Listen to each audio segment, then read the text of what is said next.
Durant l'été 1962, sur les terrains ensoleillés du Chili, l'équipe nationale ouest-allemande a réalisé un parcours remarquable en phase finale de la Coupe du Monde. Forte d'une génération de joueurs talentueux alliant l'expérience des champions du monde de 1954 à l'ambition des jeunes espoirs, elle a affiché un style défensif solide et une discipline de fer. Bien qu'éliminée en quart de finale par la Yougoslavie, cette équipe est entrée dans la légende du football mondial. Cependant, derrière ces moments de gloire se cachaient des destins bien individuels. Plus de 60 ans se sont écoulés depuis, et le temps a laissé des traces différentes sur leur vie. Revenons sur le parcours tumultueux des joueurs qui ont incarné l'âme de la génération ouest-allemande de 1962.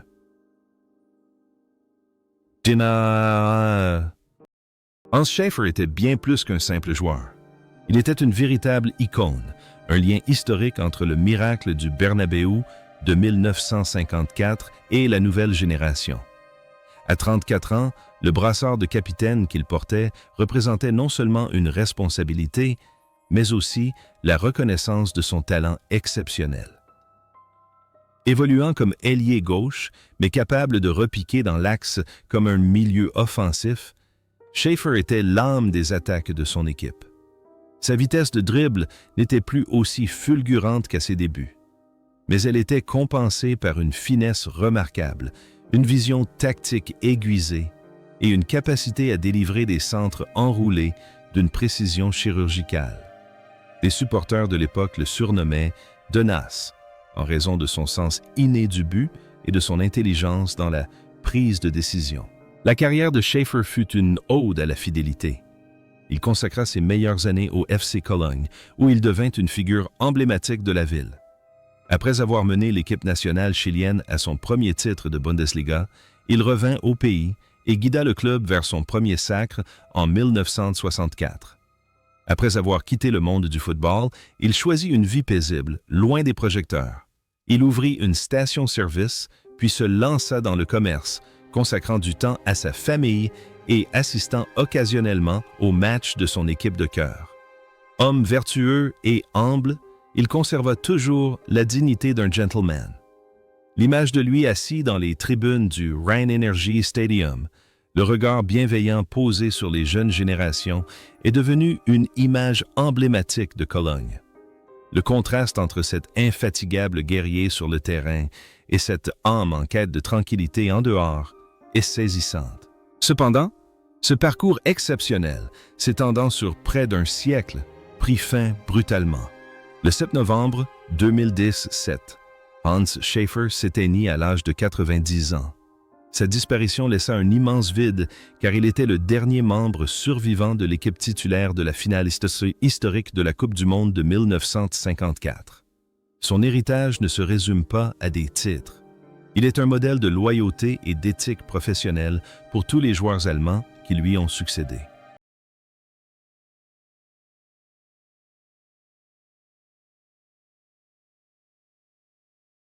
Uwe Seeler incarnait l'esprit allemand, la résilience, la ténacité et la combativité. Lors de la Coupe du Monde 1962, à 25 ans, Seeler était le principal espoir de l'attaque. Malgré une taille inférieure à celle d'un avant-centre idéal, il compensait par un physique imposant et une incroyable capacité à résister aux défenseurs et à remporter les duels aériens. Ses retournées acrobatiques et ses puissantes têtes faisaient trembler toutes les défenses. Au Chili, il a inscrit 2 buts décisifs, mais plus encore que les statistiques, c'est son esprit combatif de lion qui lui a permis de rester présent dans les moments les plus cruciaux et de galvaniser ses coéquipiers. La vie d'Uwe Seeler est une histoire de choix et d'intégrité. Malgré des offres lucratives de l'Inter Milan et du Real Madrid, il décida de se consacrer au Hambourg SV. Pour lui, l'amour des supporters de sa ville natale et des couleurs du club était inestimable. Après sa retraite, il devint président du Hambourg SV et demeura une figure influente du football allemand. Il menait une vie simple dans la banlieue de Hambourg, continuant à jardiner et à faire ses courses comme tout le monde. Cette simplicité lui valut le surnom affectueux de Uns Uwe, notre Uwe. Il consacra également une grande partie de son temps et de son énergie à sa fondation caritative éponyme, venant en aide aux plus démunis. L'image d'un héros puissant sur le terrain de football semblait étrangement refléter sa vie. Il a toujours été un pilier pour sa famille et sa communauté. Pourtant, le 21 juillet 2022, le cœur de cette légende a cessé de battre à l'âge de 85 ans. Toute l'Allemagne lui a rendu un dernier hommage à cet homme qui avait consacré sa vie à prouver que la véritable gloire ne réside pas dans les trophées, mais dans la place qu'il occupe dans le cœur de ses supporters. Karl-Heinz Schnellinger aborda le tournoi de 1962 à l'âge de 23 ans, doté d'un physique hors du commun et d'un sang-froid exceptionnel au poste d'arrière latéral. Avec ses cheveux blonds et son jeu d'une solidité implacable, il fut surnommé Volkswagen, en référence à son endurance, sa fiabilité et son invincibilité. Au Chili, il formait un rempart quasi impénétrable, un joueur à l'intelligence de jeu exceptionnelle et aux interventions toujours d'une grande précision. Cette performance remarquable lui permit de devenir l'un des premiers et des plus brillants joueurs allemands à évoluer à l'étranger. Après le tournoi, Schnellinger s'installe en Italie, où il joue pour Mantua, l'AS Roma et surtout l'AC Milan. À San Siro, il entre dans la légende en remportant un titre de Serie A et une Ligue des Champions. Il s'adapte parfaitement à la culture italienne tout en conservant la discipline de fer typiquement allemande dans son mode de vie. En dehors des terrains, Schnellinger est un homme raffiné, amateur d'art et doté d'un sens esthétique aiguisé. Après sa retraite, il choisit de s'établir à Milan, menant une vie paisible de classe moyenne avec sa famille. Il apparaît rarement dans la presse, préférant se consacrer à des plaisirs simples comme les voyages et l'étude de l'histoire. Sa carrière est la preuve que le football peut transcender les frontières culturelles. Cependant, le 20 mai 2024, une triste nouvelle nous parvint de Milan. La Volkswagen s'éteignit définitivement à l'âge de 85 ans. Il s'éteignit des suites d'une longue maladie, laissant derrière lui un immense héritage de professionnalisme. L'image de son but égalisateur contre l'Italie lors du match du siècle 1970 restera à jamais gravée dans l'histoire de la Coupe du Monde. Un savoureux ironie du sort pour cet expatrié.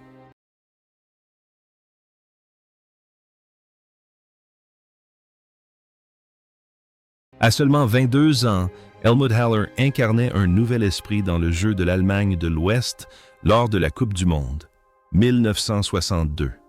Créativité et finesse. Milieu offensif, Haller possédait une technique hors du commun et un contrôle de balle magique dans les petits espaces.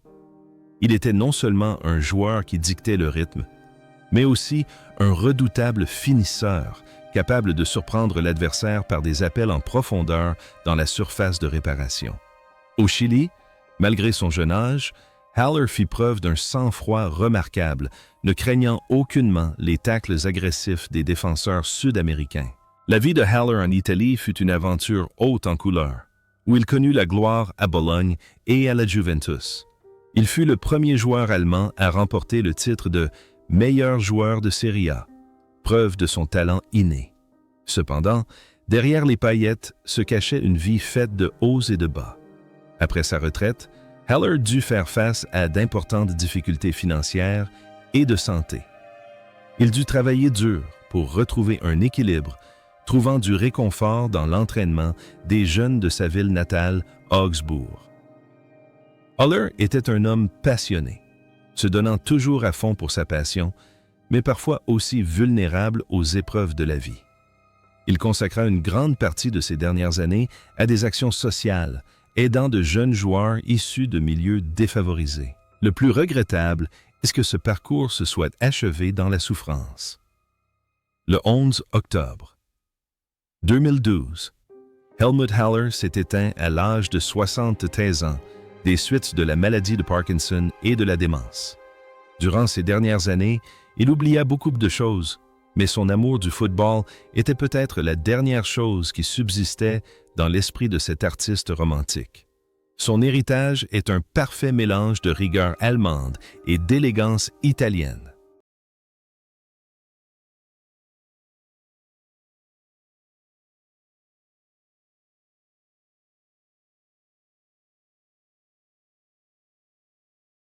Horst Simonyak est un nom incontournable lorsqu'on évoque le milieu de terrain de l'Allemagne de l'Ouest en 1962.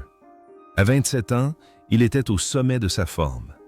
Avec sa coupe courte et son regard perçant, Simonyak était un véritable libéro, un travailleur infatigable et rigoureux.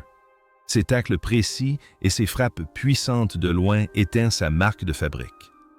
Dans cette équipe, il était le pilier qui permettait à des joueurs créatifs comme Haller et Schaefer de se projeter vers l'avant avec assurance. Son endurance et sa discipline ont servi de modèle au milieu défensif moderne. Sa carrière en club fut également marquée par des aventures en Italie, Inter Milan, Varese, et plus tard par des années aux États-Unis. Simonyak était un homme introverti et taciturne qui privilégiait toujours l'action aux paroles. Cependant, sa vie après le football fut loin d'être un long fleuve tranquille. Il eut du mal à s'adapter à la vie quotidienne, exerça divers métiers et finit par choisir une vie retirée à Melle. L'image d'un guerrier féroce sur le terrain semblait contraster fortement avec l'homme solitaire et quelque peu austère qu'il devint dans ses dernières années. Il ne profitait pas de la richesse de ses coéquipiers, mais la dignité d'un grand joueur demeura intacte. Le 9 octobre 2009, Horst Simonyak s'est éteint à l'âge de 75 ans après une longue maladie dans une maison de retraite. Sa disparition fut discrète à l'image de son dévouement sans faille à l'équipe nationale. On se souvient de lui non pas pour des scandales ou des déclarations éloquentes, mais pour l'image d'un homme qui a donné le meilleur de lui-même pour son pays.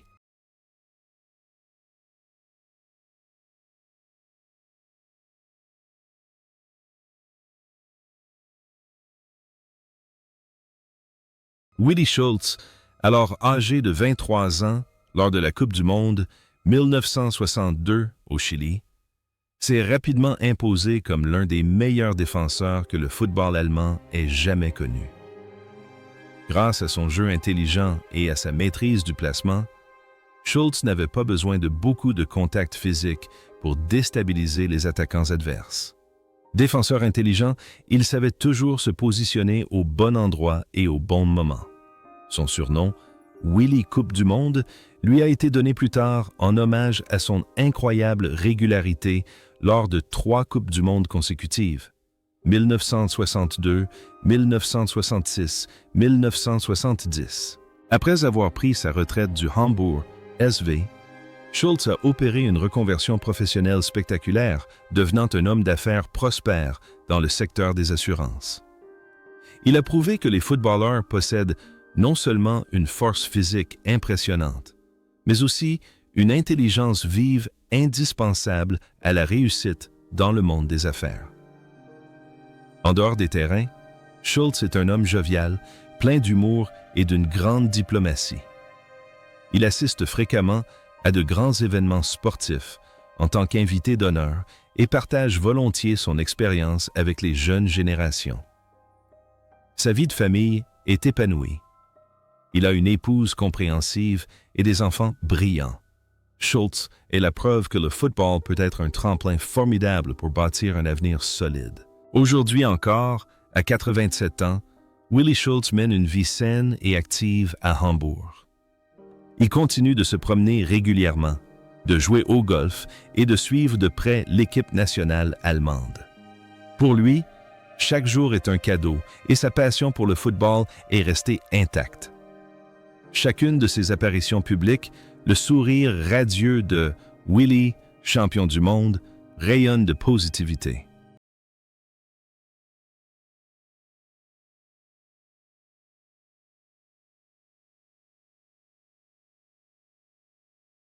La titularisation de Wolfgang Farian comme gardien de but a suscité la controverse, car il n'avait que 21 ans et manquait d'expérience internationale.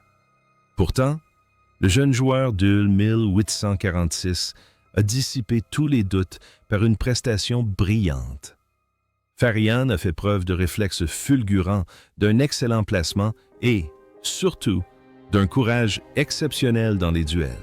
Malgré l'élimination de son équipe en quarts de finale, Farian a marqué les esprits et s'est imposé comme l'un des jeunes gardiens les plus prometteurs du tournoi.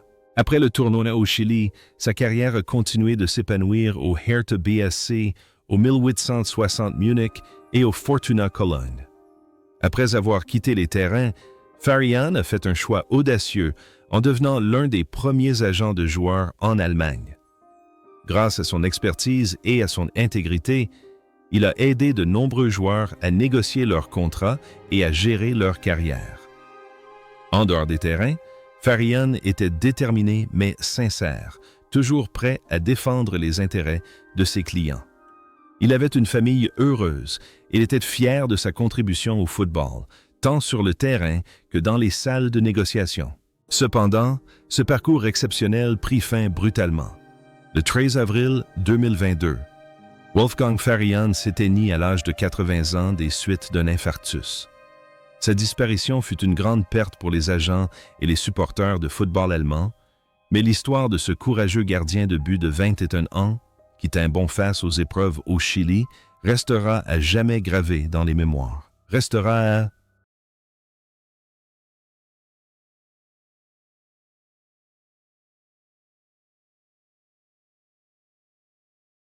Albert Brülls était l'un des joueurs offensifs les plus importants de l'Allemagne de l'Ouest en 1962. À 25 ans, il possédait une vitesse fulgurante et une efficacité redoutable devant le but des deux pieds. Brülls excellait non seulement sur l'aile, mais pouvait également jouer en faux neuf, causant d'innombrables problèmes aux défenses adverses grâce à ses déplacements intelligents sans ballon. C'est lui qui inscrivit le premier but lors de la victoire contre la Suisse, ouvrant la voie à la qualification de son équipe pour les quarts de finale. La carrière de Brülls était étroitement liée au Borussia Mönchengladbach avant son départ pour l'Italie, où il a joué pour Modène et Brescia. Homme introverti, il était attaché aux traditions et plaçait toujours la famille au premier plan. Après sa retraite, Brülls s'est installé dans la région de Rheindahlen, où il a travaillé comme entraîneur de jeunes et a profité d'une vie paisible. Loin des projecteurs, il préférait une vie simple au contact de la nature.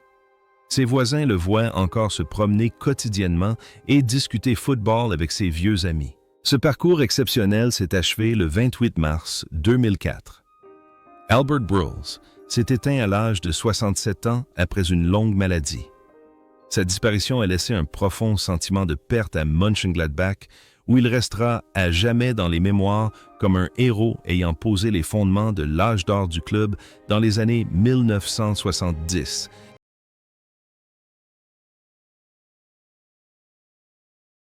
Hans Novák participa à la Coupe du Monde 1962 à l'âge de 24 ans, s'imposant comme l'un des premiers latéraux modernes du football allemand.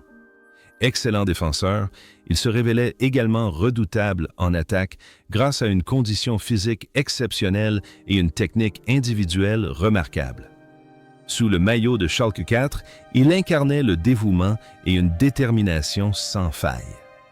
Au Chili, Novák disputa les 4 matchs de son équipe, contribuant largement à la solidité de la défense de l'Allemagne de l'Ouest cette année-là. Après le tournoi, sa carrière prit un nouvel essor lorsqu'il rejoignit le Bayern Munich, où il remporta la Coupe des vainqueurs de Coupe d'Europe en 1967. Novák était connu pour sa gentillesse et son intégrité, et pour avoir toujours su fédérer ses coéquipiers. Après sa carrière de joueur, il se lança dans les affaires et consacra également une grande partie de son temps à des œuvres caritatives. Il mena une vie conjugale stable et était très fier de ses enfants.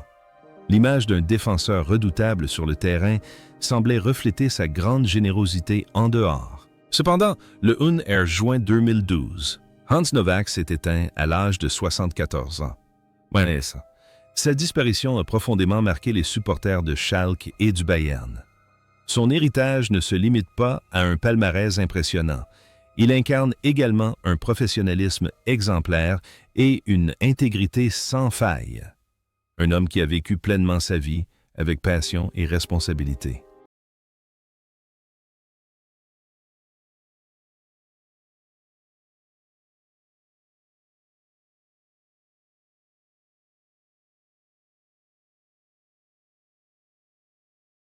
Herbert Earhart était l'un des vétérans de l'équipe de 1962.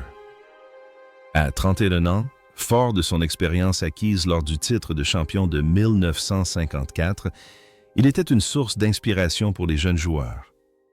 Évoluant en défense centrale, Earhart n'était pas particulièrement agile, mais possédait une excellente lecture du jeu et un sens du placement remarquable. Leader discret, il n'avait pas besoin de crier sur le terrain. Et pourtant ses consignes étaient toujours scrupuleusement suivies par ses coéquipiers. Earhart a passé la quasi-totalité de sa carrière au Greuther Fürth, où il est considéré comme une légende du club. Après sa retraite, il est resté impliqué dans le football à différents titres, tout en menant une vie saine et équilibrée. Homme de famille, il appréciait la tranquillité et trouvait toujours le temps de s'occuper de son jardin. Sa carrière témoigne que l'expérience et la sérénité peuvent en compenser les limites de l'âge. Il a toujours vécu selon cette philosophie. Le football est un sport de sang-froid et de passion. Le 3 juillet 2010, Herbert Earhart s'éteignait à l'âge de 79 ans dans sa ville natale de Fürth. Sa disparition marquait la fin d'une des dernières figures emblématiques de la génération de 1954. Malgré le temps qui passe, l'image de ce défenseur serein aux interceptions précises restera à jamais gravée dans la mémoire du football allemand.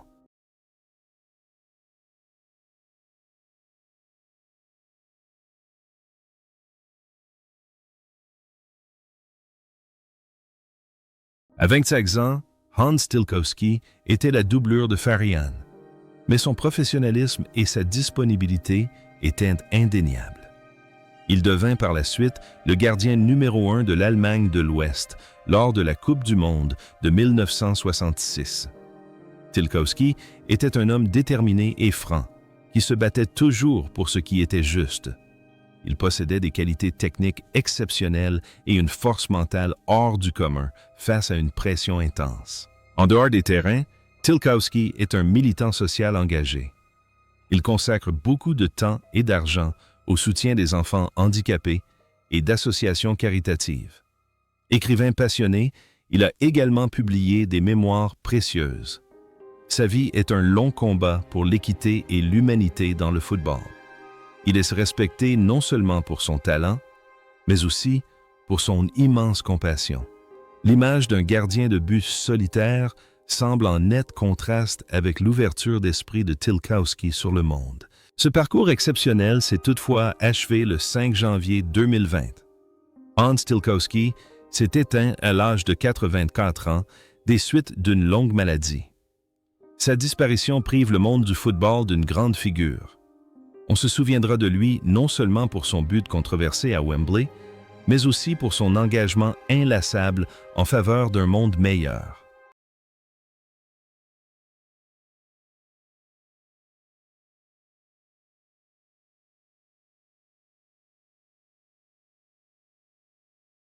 Heinz Strehl aborda la saison 1962 à l'âge de 23 ans comme l'un des attaquants les plus prometteurs d'Allemagne. Bien qu'il n'ait pas disputé le moindre match officiel lors de cette compétition, sa forme étincelante avec le FC Nuremberg était indéniable. Attaquant opportuniste hors pair, doté d'une grande variété de gestes techniques et d'un instinct de buteur hors pair, Strehl fut la véritable star de l'équipe, menant Nuremberg au titre de champion d'Allemagne en 1961. Cependant, la vie de Strehl a été marquée par une série de tragédies après son départ des terrains. Des blessures persistantes l'ont contraint à prendre une retraite prématurée. Après le football, il a peiné à trouver un nouveau sens à sa vie et a connu une période d'instabilité personnelle. Autrefois héros pour toute une ville, il a passé ses dernières années dans la solitude et la pauvreté. Ce récit poignant témoigne du fait que la gloire des terrains de football ne garantit pas toujours un avenir serein. Puis, le cruel coup du sort frappa le 11 août 1986. Heinz Strehl succomba à une crise cardiaque sur le terrain lors d'un match amical d'anciens joueurs. Il s'éteignit à l'âge de 48 ans, entouré du ballon rond, sa plus grande passion et aussi sa plus grande source de chagrin. Cette disparition soudaine laissa un profond vide dans le cœur des supporters de football allemands.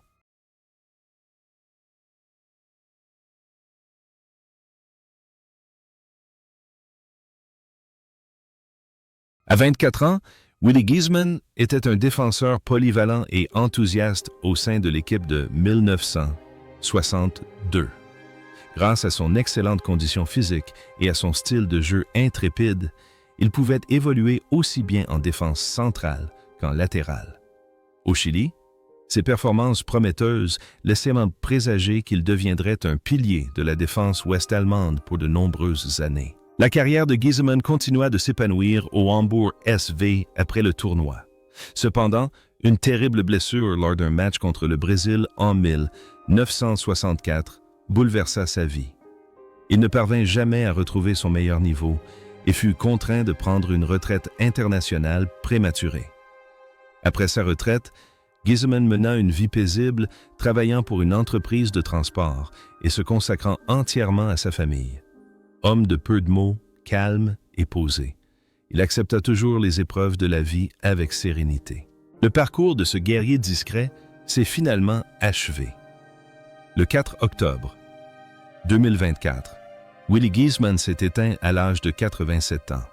Il est décédé paisiblement dans sa ville natale, concluant une vie qui, sans être marquée par des titres prestigieux, fut riche d'expériences et empreinte de dignité.